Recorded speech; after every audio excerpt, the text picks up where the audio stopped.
Dr.Sadiq is the founder and director of the International Multiple Sclerosis Management Practice and Tisch Research Center in New York.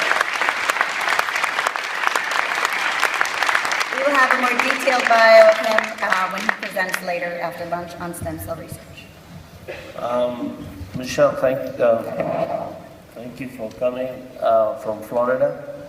I'm always overwhelmed by people who come from far away. Is this a little too loud, or is it just me? We've even got patients from Italy who flew in for this meeting and some other places in the world. I don't know why they come from so far, but I'm always humbled and very happy.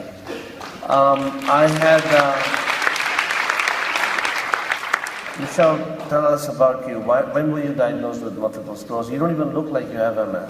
Okay, can you guys hear me? So it was 2007. I was 27 years old. It was a fluke. I accidentally came across having it. The short of a long story is I went in for LASIK eye surgery, and my eye doctor looked at me and he said, "I can't adjust your left eye. I want you to get an MRI." So I went in, got an MRI the next day, not thinking about it at the time, 27, it was 2007. I didn't know what MS was. As Robert was talking about ignorance of the disease, I had no clue at that time, and I got an MRI. 24 hours later, I got a phone call, and they said, "All right, we have results. It's either a variance of normal, multiple sclerosis, or multiple tumors." And I remember being with a bunch of my friends. It was actually at my house when they gave me this call, and I'm like, "Excuse me, what is, all I heard was normal and tumors." So for me, that's what happened. Next day, check into the hospital. Where were you then? Which hospital? Which I was state? in Orlando for all of this. So this is before I met Sadiq. I still currently live in Winter Park in Florida. And I checked into the hospital, and they put me on steroids for 3 days. But I do remember this vividly. One thing was waking up. It was March 31st, the day I checked into the hospital, and April Fool's Day was the day I woke up with my first dose of steroids. And I remember looking at my mom, who's here with me always, going, "This is April Fool's, this has got to be a joke. Like, what is this disease I've just been given?" And that's where it all started, that day. And you had actually not had, you're unusual because you had not had any symptoms, right? You just went in for a LASIK eye surgery, and that's how you... I mean, I don't even think I have that bad vision, but yeah, I went in for that. That was my intention originally, and then 2 days later, I found out that I'm living in this thing. And then, so what happened? You saw a neurologist. Who did he start you on? You ended up in LA as well, so just tell me a little bit about Nothing. that. I had no symptoms, which was strange. Didn't even know what it was. I had one neurologist walk into the room, and literally, he walked in with a bow tie on, and this is why I love Sadiq so much, because he's become such a great, he's like a father to me, one. I'm going off subject for a second, but there was no bedside manners when this was presented to me. I won't ever forget the way they just looked at me. I had no symptoms. I was 27. I was in my prime, feeling great, and they're like, "Here you go. You have this disease." 0 symptoms, nothing. It was optic neuritis is what the diagnosis was. And then I started my hunt for neurologists all around, everywhere. I probably saw 6 to 7 within a year before I stopped searching. And what treatment were you taking at that time? Originally, Rebif is what they had given me. 3 days of Salumedrol. Here's this drug. Take this drug every Monday, Wednesday, Friday, I think it was. And I was on Rebif for about 2.5 years. And you moved to Los Angeles, if I recall? Moved to LA. I actually started a business. I became an event planner after diagnosis, bought in a couple companies, wanted to start doing public speaking and working for the MS Society. I'm like, okay, here's this thing, let's do something with it. Moved to Los Angeles. I'm sorry, I'm speaking fast because it's a long story. I'm trying to keep it nice and interesting for you guys.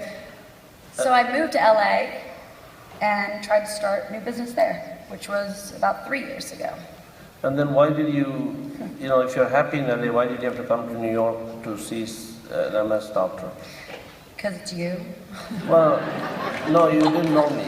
So why? I was doing great. I met Sadiq prior to moving to Los Angeles, and I was recommended to him through a friend who had been to him. Second, I met you. It was immediate. Just let's talk about bedside manners. Let's talk about your feelings, what's really going on. Let's get to what's happening. When I moved to LA, I had, it's strange because I guess the move and the company and the overload and I mean, for those of you who have MS, you know when we're overly excited or we're overly sad or we're go, go, go, we feel something. Didn't really feel anything except a little bit of cognitive, it was just a little off. High anxiety, my emotions were a little out of whack. Everyone thought I was a little bit crazy, but I have this personality that, you know, in general, that would not be something. I had a major exacerbation while I was out there. It came through, I mean, I called you and I said, something's up, but I don't know what. I'm walking, I'm talking, I just don't feel right. And that was the time that I got an MRI and I had the absolute worst.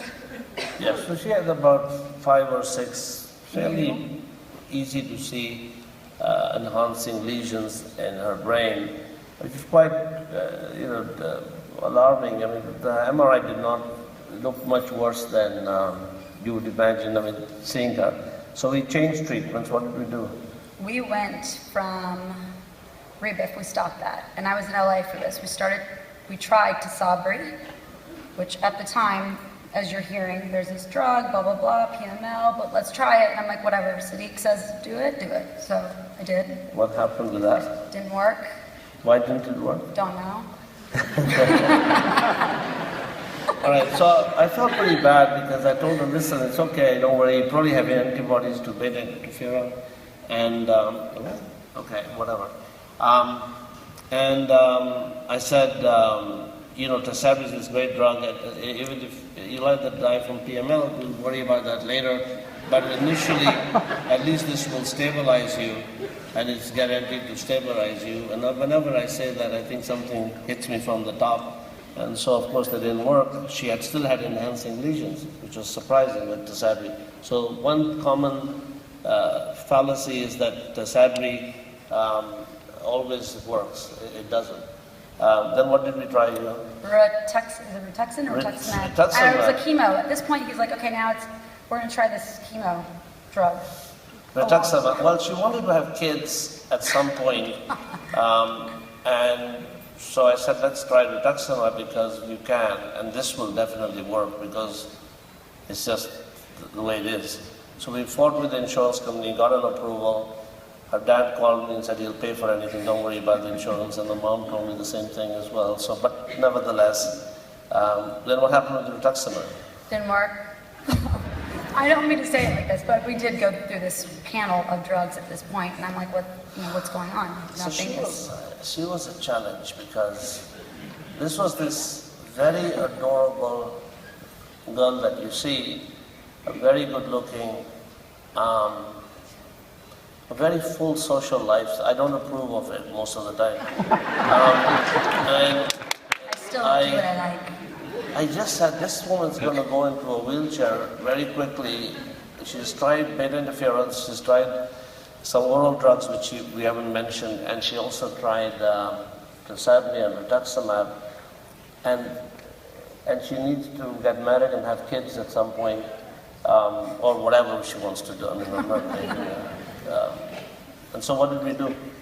At that point, I came in, we got my first spinal. By the way, no spinal taps up to this point. Nobody was messing with my spine. That wasn't an option until Sadiq's like, all right, we need to. You did a spinal tap to check for JC, I think, before Tysabry. After that, you said, okay, this is what we're doing. We're going to start Methotrexate. And I'm like, what's that? And he's like, another chemo drug. I'm like, how do we do this? He's like, in the spine, every 7 weeks. For how long? And he's like, well, step by step. So that lasted for... How long has it been with that?